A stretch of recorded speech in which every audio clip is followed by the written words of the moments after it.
Menino Jesus, humano, divino, travesso, e às vezes eu costumo dizer assim, levado, numa linguagem mineira, mas encapetado, numa outra linguagem. Quem seria Judas nesse evangelho? Traidor ou libertador de Cristo? O menino Jesus modelou 12 passarinhos de barro. Um outro menino viu, correu e contou para José. José então repreendeu Jesus dizendo que ele havia profanado o sábado. Mas Jesus bateu as mãos e os passarinhos bateram asas e voaram. Talvez você já tenha escutado alguém falar de um trecho como esse. Ele faz parte dos chamados evangelhos apócrifos, textos que não são oficiais, mas que alimentam o imaginário e a fé popular há séculos. E é uma alegria receber de volta aqui no Religário o Frei Jacir de Freitas Faria. Ele coordenou, traduziu, comentou a nova edição da Bíblia Apócrifa, lançada pela Editora Vozes agora em 2025. Um trabalho muito bonito, muito bem-vindo, Frei Jacir, de volta aqui ao Religário. E parabéns por esse trabalho, parabéns também à Editora Vozes. Flávio, é um prazer muito grande da minha parte estar novamente com você nesse programa tão importante que respira cultura, respira arte, respira inspiração. Me conta uma coisa, esse texto que eu li agora no início, né? A gente encontra outros textos falando dessas curiosidades, né, da vida de Jesus que, enfim, não correspondem ao que está na tradição oficial, né, da Bíblia. Esse texto que você leu, ele faz parte do Evangelho Apócrifo do Pseudo Tomé, que é um texto escrito do ano 170, e que a gente teve cuidado de traduzir também esse texto, visto a importância dele na tradição primeira do cristianismo, no segundo início aí do segundo século, né? Porque as comunidades estavam se preocupadas com o desenvolvimento da teologia em torno da figura de Jesus, se era Deus, se era Pai, se era Filho, se era Espírito Santo, e também como ficaria a questão da infância do menino Jesus, já que os textos canônicos, ali encerrado a sua compilação por volta do ano 100, né, com o Evangelho de João, falava pouco da infância de Jesus. Então, a curiosidade das crianças, dos primeiros cristãos, no misto também de entender que Jesus era humano enquanto criança, era divino enquanto criança, buscando o imaginário e criando outras histórias, produziu esse evangelho apócrifo do Pseudo Tomé, do ano 170, mas produziu também o evangelho de Jesus segundo o Pseudo Mateus, o evangelho árabe da infância, o evangelho armênio da infância, o evangelho da infância do Salvador e outros textos. Sim, sim. Mas na Bíblia Apócrifa, então, a gente preferiu traduzir esses 6 e eu abri a coleção com a infância, porque são textos interessantíssimos, sabe? Não então só valeu a pena a gente começar por esse ponto, né? Com certeza, mas não é só isso não, viu? Tem outros textos aí, que vai apresentar um menino Jesus, humano, divino, travesso, e às vezes eu costumo dizer assim, levado, numa linguagem mineira, mas encapetado, numa outra linguagem, para dizer que o menino Jesus era igual a tantas outras crianças, e que ele tinha o poder de ressuscitar, como também o poder de saber muito mais. Aqui conta as histórias, milagres dele. Sim. Um dos milagres, por exemplo, que ele saiu com o São José para fazer uma plantação, e aí diz que São José semeou vários grãos, mas o menino Jesus semeou um só. E, no final da conta, o grão de Jesus deu 358 litros de grão. E aí depois ele distribuiu com isso aos pobres. Sim. Enfim, muitos textos desse tipo. Nossa Senhora, não, e para te falar da questão do professorado, é muito interessante. Ele foi matricular numa escola, for falar com José, né, olha, o menino Jesus está muito isso, aquilo outro, põe esse menino na escola que eu vou dar um jeito nele. Aí levou o menino Jesus para a escola, e aí o primeiro professor já chegou, já começou a falar tudo sobre o alfa, o ômega. Jesus não deixou, falou, não, eu que sei tudo, eu vim de Deus, eu sei tudo, e desafiou o professor. Aí o professor devolveu o menino Jesus para José e falou, olha, não consigo dar aula para esse menino, ele sabe tudo. Sim, aí veio um segundo professor, aí nesse segundo professor, ele já desafiou o menino Jesus. E a história é muito interessante. Quando o professor vai desafiar o menino Jesus, manda ele calar a boca, vai reagir com ele. Quando levantou a mão para bater no menino Jesus, né, naquela época usava palmatória, digamos assim, o menino Jesus fica com a mão seca. Aquilo ameaçou, morre, aí matou o professor. Nossa, violento também. Mas depois veio o terceiro, e interessante, veio o terceiro professor, esse terceiro professor já agiu com mais benevolência, escutou, enalteceu o menino Jesus, falou com o João José, olha, eu não consigo acompanhar o voo da inteligência dos meninos, pode ficar com ele em casa, ele já sabe tudo. Tá. Aí o menino Jesus ficou feliz e ressuscitou o segundo professor. Há 20 anos, quando o assunto é o estudo das religiões, você já sabe, é aqui no Religare que a conversa acontece. Se você quiser rever algum episódio, assistir a alguma entrevista que você perdeu, você pode acessar o nosso canal no YouTube, Religare Conhecimento e Religião, e aproveite para se inscrever, para ativar o sininho, ficar por dentro das nossas novidades e, claro, compartilhar os episódios que mais gostar. E não se esqueça, siga também @TV Horizonte Oficial nas redes sociais e a gente se encontra por lá. Eu estou aqui com o Frei Jacir, né, uma experiência larguíssima de estudos bíblicos, né, na sua formação, na sua atuação como docente, liderando agora a comunidade, né, da Associação de Pesquisa Brasileira de Pesquisa. Associação Brasileira de Pesquisa Bíblica é uma entidade já de 20 anos, né? Começamos em Goiânia, na época do Padre Côniges ainda. Sei. Né? Então, agora...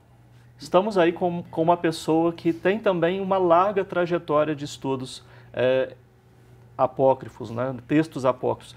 Essa semana passada, quando eu disse para alguém, o próximo Religare que eu vou gravar vai ser com o Frei Jacir, e nós vamos falar sobre textos apócrifos. E a pessoa reagiu assim, textos apócrifos? Nunca ouvi falar disso. Estou ouvindo agora pela primeira vez. Fala para nós, Frei Jacir, textos apócrifos, o que são e o que é que a gente encontra, né, num trabalho como esse, né, que você traduziu, coordenou e organizou a Bíblia Apócrifa Segundo o Testamento aqui na Editora Vozes. Uhum. Pois bem, essa é uma novidade editorial no Brasil, como tal, né, e que a gente procurou, vem trabalhando já há muitos anos sobre isso, né, eu já publiquei pela Paulinas, Editora Vozes e 6 outros livros comentando os apócrifos. Além de muitos outros livros seus, né? Esse aqui já é o 29º, digamos pois assim. Aliás, isso aqui eu não chamo de livro, não, para mim é uma Bíblia, sim, é diferente. Sim. Tanto é que a gente então aceitou, de fato, colocar o título Bíblia, por entender que a palavra Bíblia significa biblioteca, do grego, biblos, né? Sim. Na Bíblia canônica nós temos 73 livros católicos, 66 e 39, então, por isso, Bíblia, porque dentro dos evangelhos da categoria de apócrifos, tanto do Primeiro como do Segundo Testamento, nós temos em torno de 180 a 200 livros e fragmentos, né? Então, aqui a gente fez, junto com a Editora Voz, nesses 10 anos de trabalho, de publicar primeiro esse volume com o Novo Testamento. Aliás, eu resolvi chamar também de Segundo Testamento, por causa da relação com o mundo judeu, né? Para dizer a importância dessa continuidade da primeira com a segunda aliança.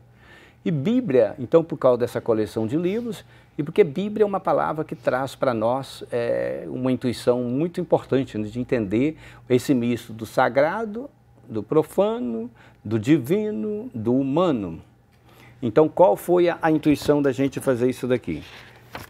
A coleção. Então, peguei primeiro os evangelhos da infância, 6 evangelhos da infância, os evangelhos sobre a história de Maria, que é interessante essa tradição, a visão de Maria na tradição apócrifa, a nossa visão católica é muito mais apócrifa do que mariana, então 8 evangelhos sobre Maria, a história de São José, o carpinteiro, que é fundamental, para conhecer a história de São José, toda a tradição, os evangelhos da paixão e ressurreição de Jesus, que também é muito, muito interessante. Aqui a gente traduziu, então, a sentença de Pilatos contra Jesus, o evangelho de Nicodemos, José de Arimateia, a descida de Cristo aos infernos, que está presente no Credo. Jesus desceu, a complementação do texto de Pedro. Isso no... Tem toda a história, como é que Jesus desceu lá, como é que aconteceu. O Evangelho segundo Pedro, sabia que Pedro tinha uma filha chamada Petronília, tem uma história dele. Aliás, o Evangelho de Pedro foi reconhecido no início como inspirado, depois retirado. Tanto ele como o Apocalipse de Pedro. Depois os evangelhos gnósticos, são textos mais polêmicos, que está dentro da corrente do gnosticismo. O evangelho são de Maria Madalena, que deu nome inspirou o Código da Vinci, foi fundamental. Sim, sim. O evangelho do segundo Tomé, o evangelho de Judas Iscariotes. Quem seria Judas nesse evangelho? Traidor ou libertador de Cristo? Depois, evangelho de Tomé, o evangelho segundo Filipe, também muito conhecido. São textos do ano 150, 200, da inspiração gnóstica, que era um grupo de oposição ao cristianismo. Sim. Depois, a história de Pilatos. Pouca gente sabe o que aconteceu com Pilatos. Sabe que Pilatos foi santo? Há uma tradição de igrejas orientais que mostra o Pilatos como santo. Então, tudo que Pilatos fez, o pedido de perdão dele diante do Império Romano, e como ele morreu. Você sabe como é que ele morreu? Não faço ideia. Leia aqui que você vai saber. Tá bem. Olha, então você que está vendo também, tem que procurar para saber. Frei Jaci não vai contar aqui no Religare. Como é que o Pilatos morreu? Depois a gente traduziu aqui Atos dos Apóstolos. Na canônica nós temos só os textos considerados inspirados, né? Temos somente Atos de Pedro e Paulo, praticamente. Então traduzi aqui 14 atos. Sim. Por exemplo, São Judas Tadeu, que é muito conhecido, tem os atos dele aqui de São Judas Tadeu, São Simão, né? Atos de Filipe, Atos de Tomé, Atos de João. A palavra apócrifo significa escondido, secreto, uso de forma escondida. É uma palavra já usada no mundo grego antigo, Aristóteles já usava essa palavra para falar do mundo grego, que para falar dos deuses, as histórias apócrifas dos deuses, então usava essa expressão. Oculto, escondido. Então, o Evangelho de Maria Madalena era usado de forma oculta nas comunidades, sim, escondidos. Entendi. É claro que essa palavra apócrifo hoje, muitas vezes, ela tem a ver com negativo, com pejorativo. Ótimo. Né? Bem, E aqui, é clara, na verdade, tem a conotação de não inspirado. Não inspirado no sentido não reconhecido como texto inspirado pela tradição do cristianismo. Mas não é simplesmente isso. Eu defendo o seguinte, aqui são histórias de cristianismos perdidos ao longo da história. Sim. São vozes diferenciadas que foram abafadas pela tradição. Sim. E que nós merecemos dialogar com eles. Como? De forma crítica. Sim. Do que você apresentou de maneira muito detalhada, né, que as pessoas vão poder encontrar na Bíblia Apócrifa, Segundo Testamento, da editora Vozes, nós vamos detalhar no segundo bloco da nossa conversa aqui, questão do Judas, quero saber disso, questão de Maria também, né? Então, depois do intervalo, nós vamos continuar batendo papo com o Frei Jacir de Freitas sobre a Bíblia Apócrifa. Voltamos daqui a pouco, fica aí com a gente.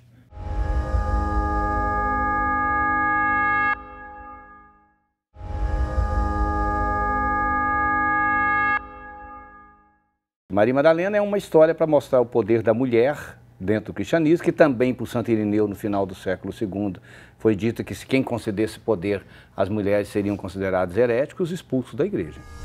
Você, Judas Iscariotes, deve sacrificar o homem que me reveste. Que bom que você continuou com a gente. Nós vamos seguir o nosso bate-papo aqui sobre Bíblia Apócrifa com o Frei Jacir de Freitas Faria. Esse texto, né, que envolve a figura de Judas, né, parece que Jesus pede para Judas, né, fazer o que, né, a gente conhece da história. Qual que é o contexto desse personagem ou dos livros, né, em torno dessa questão, né, da divindade de Jesus? Primeiro, há de se compreender que esse texto do Evangelho de Judas, como também outros textos, como o Evangelho de Filipe, o Evangelho de Maria Madalena, fazem parte de um bloco chamado textos gnósticos, que é um ramo dentro da literatura apócrifa que mostra a revelação de Deus no entendimento do movimento gnóstico, que é um movimento que começa no judaísmo, perpassa todo o cristianismo, e depois está com o Papa Teodósio, 398, vai ser condenado ao movimento herético. O que esse grupo pensava? Esse grupo entendia o seguinte, que nós viemos de uma região da luz chamada Pleroma, plenitude, e nós recebemos essa luz dentro de nós, e essa luz vai dentro de nós e num corpo. E que é preciso sair essa luz do corpo para voltar para a divindade. É como se fosse a questão da reencarnação. O corpo não presta, e quando você volta para a luz, você volta pleno. Então o corpo pode, né, que é uma ideia de oposição ao cristianismo que se tornou oficial, falando da ressurreição, que nós mantemos a nossa identidade, o corpo não acaba, né? Jesus ressuscitou. Então, esse grupo era um grupo independente, a parte do cristianismo que se tornou hegemônico, que é o cristianismo apostólico, e eles pregavam isso, não precisamos de instituição, eu posso fazer a minha experiência de divindade, de ser luz e voltar para Deus. Jesus, Cristo veio de lá e ele se encarnou em Jesus. Então, quando Jesus pede ajuda que o mate, é para que liberte o Cristo, para que ele volte para a glória, para a plenitude. Bem no raciocínio do gnosticismo. E esse então é chamado, a gente traduz, entende como sendo um texto de um pensamento alternativo ao pensamento canônico, como o Evangelho de Maria Madalena e outro. Perfeito. E Judas Iscariote está dentro desse grupo, como do Evangelho de Maria Madalena. Né? E dizer que Madalena também faz parte desse. Faz parte. Maria Madalena é uma história para mostrar o poder da mulher dentro do cristianismo, que também por Santo Irineu, no final do século II, foi dito que se quem concedesse poder às mulheres seriam considerados heréticos, expulsos da igreja. Então o Evangelho de Maria Madalena é um diálogo dela com Jesus, transmitindo o saber, o conhecimento de Jesus para os apóstolos. E Pedro reconhece que ela era uma mulher muito próxima, muito querida de Jesus. Nós sabemos que o Mestre te amou, diferentemente das outras mulheres. Aproveitando que você está falando dessa questão da mulher, vamos chamar uma outra mulher, Maria, os textos sobre Maria. Tem, inclusive, na cultura popular, muita presença de algo que aparece nos textos apócrifos. Nós vamos colocar aqui no ar um pequeno trecho de uma tradição que acontece em Passatempo, em Minas Gerais, em que há um velório de Maria, há um enterro, né? E depois a glória. Frei Jaci, como é que essa figura de Maria, a mãe de Jesus, os textos marianos nos evangelhos apócrifos? É muito interessante porque são textos, né, de tradição. Os evangelhos marianos eu classifico como complementares, como os da infância que nós falamos eram aberrantes, exagerados. E foi no Oriente que a tradição mariana ficou mais forte e os evangelhos apócrifos marianos tiveram mais aceitação entre os cristãos do Oriente. Tanto é que a devoção à Assunção de Maria vem dali, né? A Assunção de Maria vem dessa tradição oriental. E que depois o Papa Sérgio impôs isso como a devoção à Nossa Senhora do Pilar, Nossa Senhora da Assunção, que chegou aqui no Brasil e no Oriente, no Ocidente, depois no século VI, VII. Então essa tradição mariana, como ela nasceu, quem são os pais dela, a Maria vivendo consagrada no templo por 9 anos, o casamento dela com José, né, toda a história dela. Sobre os pais de Maria. Os pais de Maria, Joaquim e Ana, porque eles não tiveram filhos, aí Joaquim foi para as montanhas, e aí Ana concebeu também pelo Espírito Santo. Há uma longa tradição de devoção a Santana. É uma história Santana muito interessante. E vem dos apócrifos. E vem tudo dos apócrifos. Maria faz sua roupa para dormir, correto? Tem uma aí na nossa vinda anterior aqui que eu falei sobre a em 2019, verdade, você esteve aqui. Na época pouco antes da pandemia, aquele livro O Medo do Inferno e a Arte de Bem Morrer. Acho que aquele livro vale a pena ser lido, para mim uma das obras-primas de interpretação, para entender o quê? Entender a dormição e a assunção de Maria e como essa tradição mariana que veio, o Portugal trouxe para o Brasil, com devoção a Nossa Senhora da Boa Morte. A devoção à Nossa Senhora da Boa Morte. Vamos aproveitar uma coisa, desculpa, depois você vai falar assim, deixa eu voltar porque eu não acabei de responder. Mas vamos exibir um trecho da sua passagem por aqui em 2019? Eu tive que fazer um recorte na história, né? Porque os textos apócrifos, essa pesquisa que a gente faz há muito tempo, inclusive com outros livros que a gente tem publicado sobre isso, então eu os classifico em aberrantes, complementares e alternativos. Os textos de Maria, eles fazem parte desse rol que eu chamo de complementares, que complementam o texto canônico. Você falava desses textos que são aberrantes, complementares, interpretativos. A gente encontra isso de modo geral em diferentes textos? Alternativo, não interpretativo. Alternativos, me perdoe. Aberrantes, que são textos assim que não podem ser considerados inspirados. Complementares e alternativos, para eu não falar errado de novo. Isso. Então, os textos aberrantes, exagerados, Menino Jesus que mata, isso não pode ser verdade, entendeu?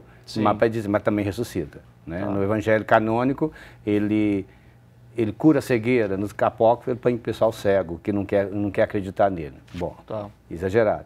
Complementares complementam, como esse, por exemplo, da história de Maria.